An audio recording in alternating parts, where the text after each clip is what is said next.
Welcome to Happily Ever After. This is a podcast which started out about the mysterious world of divorce and uncoupling and living happily ever after heartbreak, and has kind of metamorphosized into life in general, midlife, parenting, all that kind of stuff. I am your host, Hannah Harvey. I'm a writer and a parenting blogger at mumsdays.com, mumsdays.com, and basically I'd love it if you could subscribe and leave a little review so that more people can find this podcast.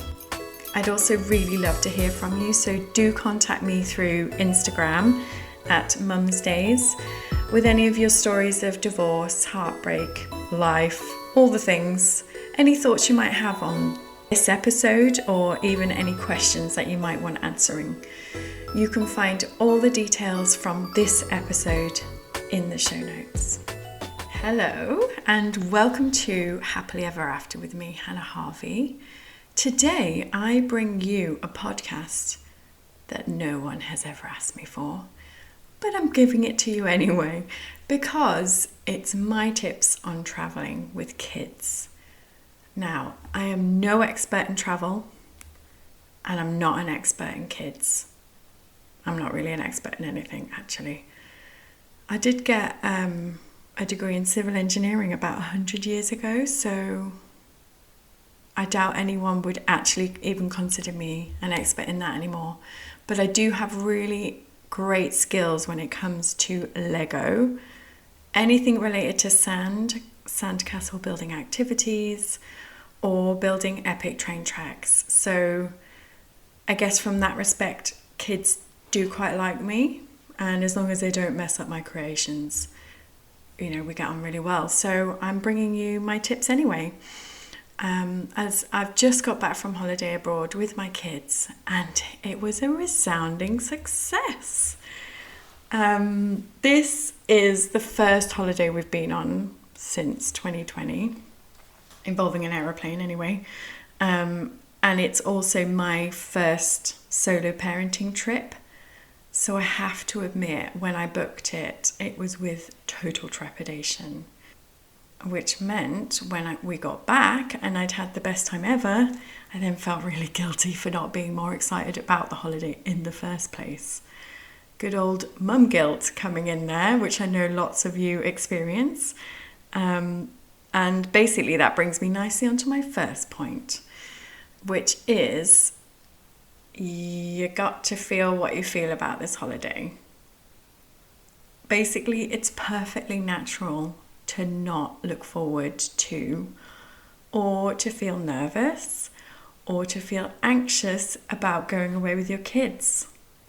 They say don't work with animals or children for a reason, and that's because they're unpredictable. So before we've even got there, a day of traveling is daunting because you don't know what's going to happen. You don't know if one of them is going to have a meltdown. You don't know if you've brought enough entertainment, etc., etc. It is draining trying to think of all the things you need, and also all the things that may go wrong. So, in my opinion, I think it's important to ditch any mum guilt that you might feel about not looking forward to your holiday. Feelings are temporary, and it's only with hindsight and some forgetfulness that you can then say, oh my God, I had the best time. That was so great. So yeah, hindsight is basically a know-it-all dickhead. Feel what you feel. It's totally fine. Doesn't make you a bad person. My second point is to invite a friend. So after I booked our holiday, I was telling my friend, who's another mum from Rumad's class, about our trip, and she sounded very interested. So I basically jumped on her enthusiasm and invited her to come with us. And she said yes. So that meant it was wonderful for me particularly because my two are very different ages. There's 6 years between them. So it was lovely that Ruben, who's 10, would have another friend to play with. And then Nancy, she's 3, but she'll be 4 soon. It was lovely to have another pair of eyes and hands to help with her, and to keep an eye on everyone at the pool. But overall, it was just really lovely to spend time with them, with Ruben's friend and my friend in the sun.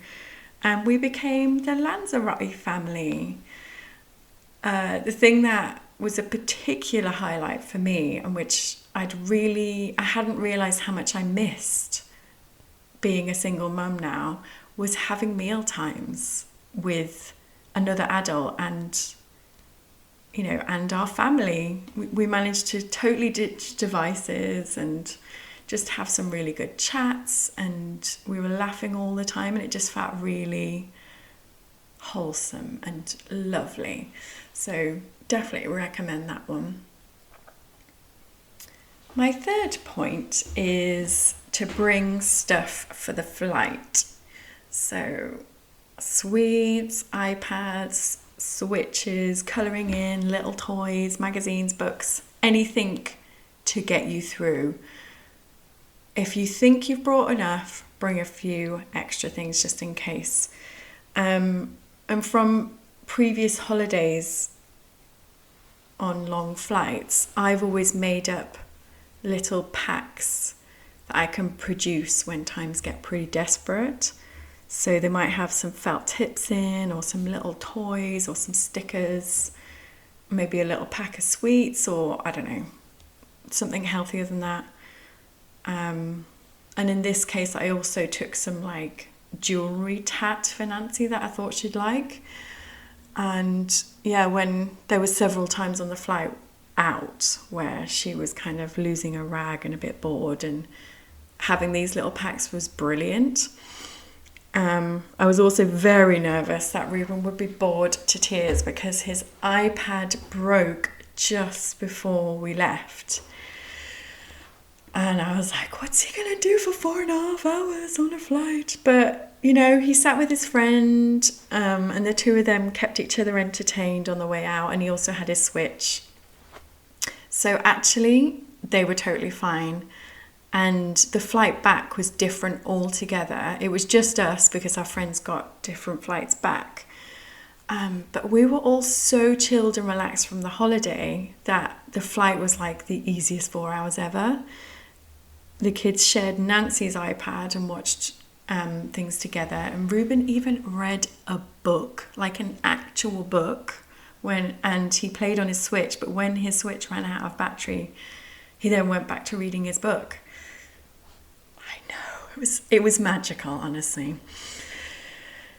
Okay, number 4 is to expect trouble at the start.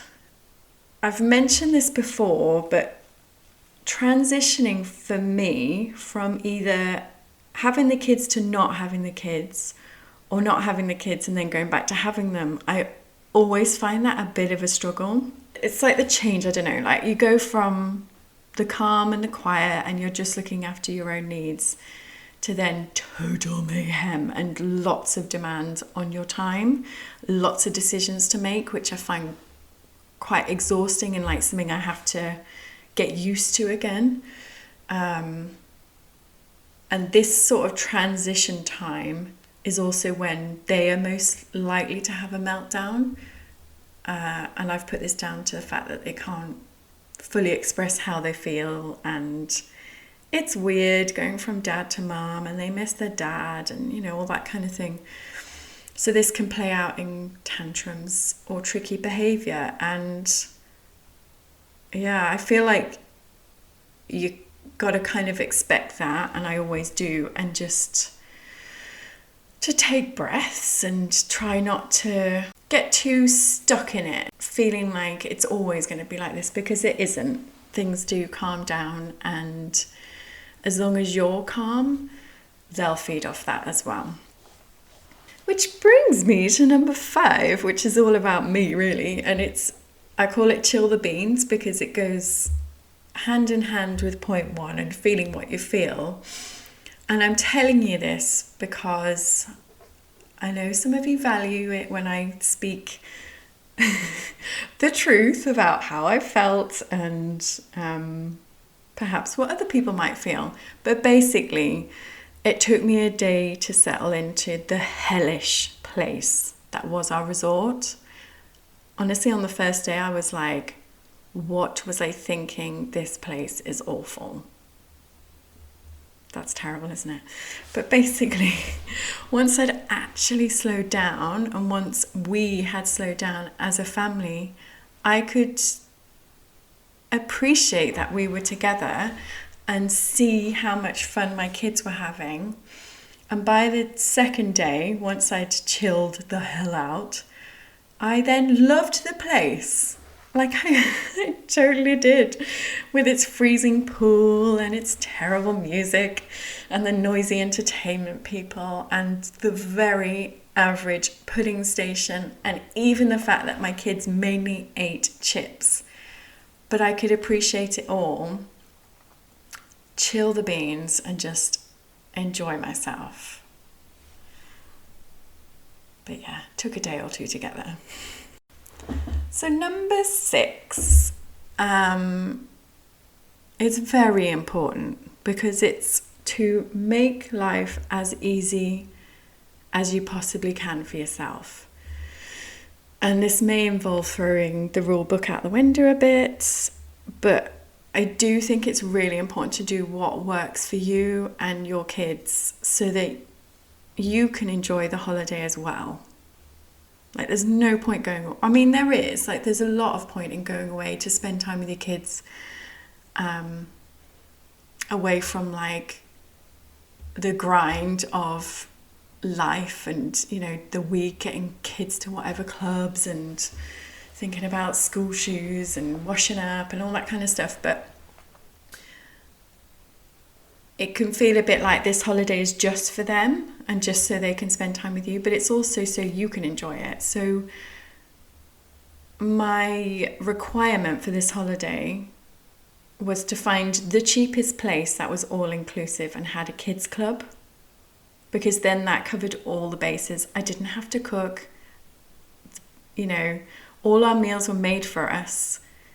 There was a choice there so that there was something my kids would eat, even if it was some cucumber and some ice cream with a couple of chips. You know, the food was sorted. Our room was tidied for us. Not that often, like it could have been done a few more times, but you know, it was simple. Like apart from throwing a ball about 1,000 times for Ruben and watching Nancy jump in a pool, and we did a few day trips and stuff. That's, you know, life was very simple, and I purposefully wanted it to be as simple as possible so that I could enjoy myself and I could relax. Number 7 is expect 0 alone time or even a chance to sit down. Because then if you get it, you're like pleasantly surprised. This is great. But to be fair, if I'd wanted some alone time, I could have had it. You know, there was a kids club. And at one point I was tempted to get a full body massage, but didn't bother in the end.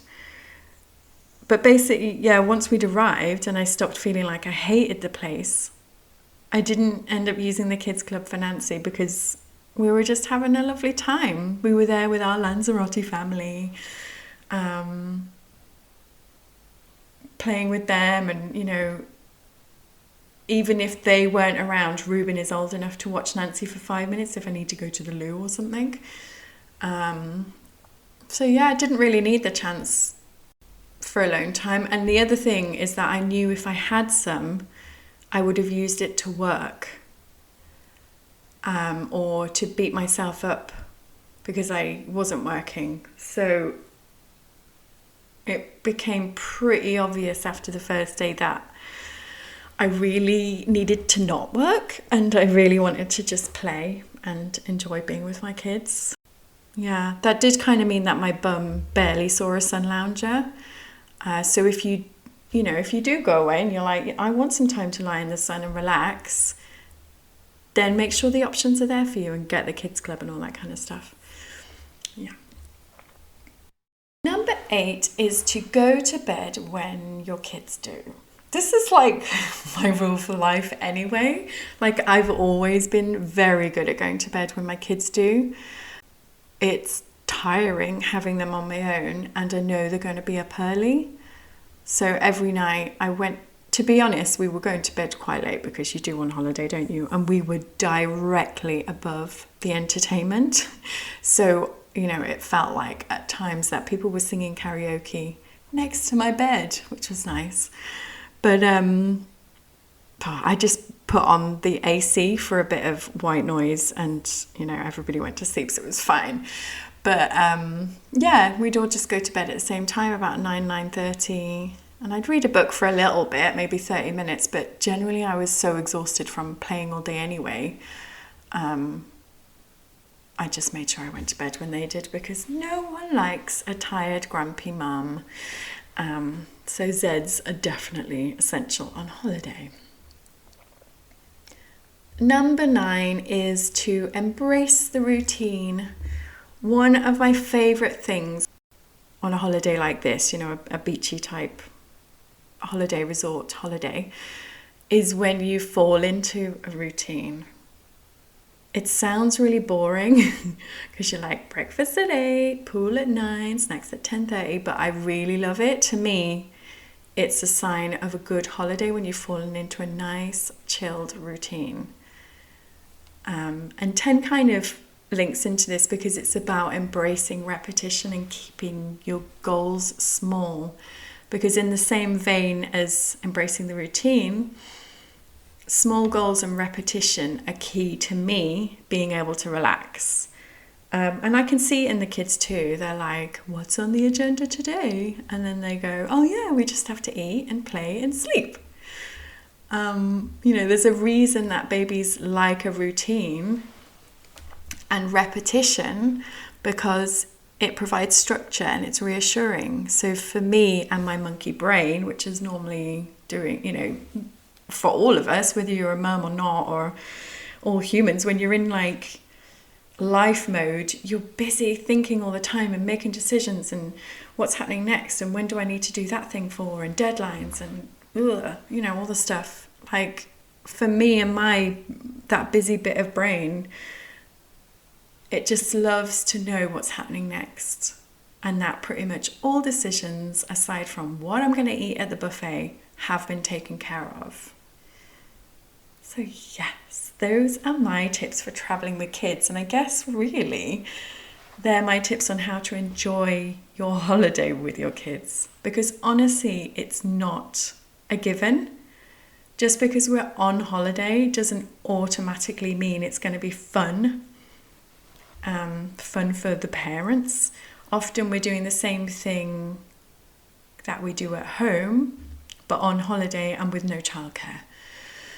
And that's, I guess, when the shoulds start to come out, like, I should be enjoying myself. I should be relishing the time away, blah, blah. Like,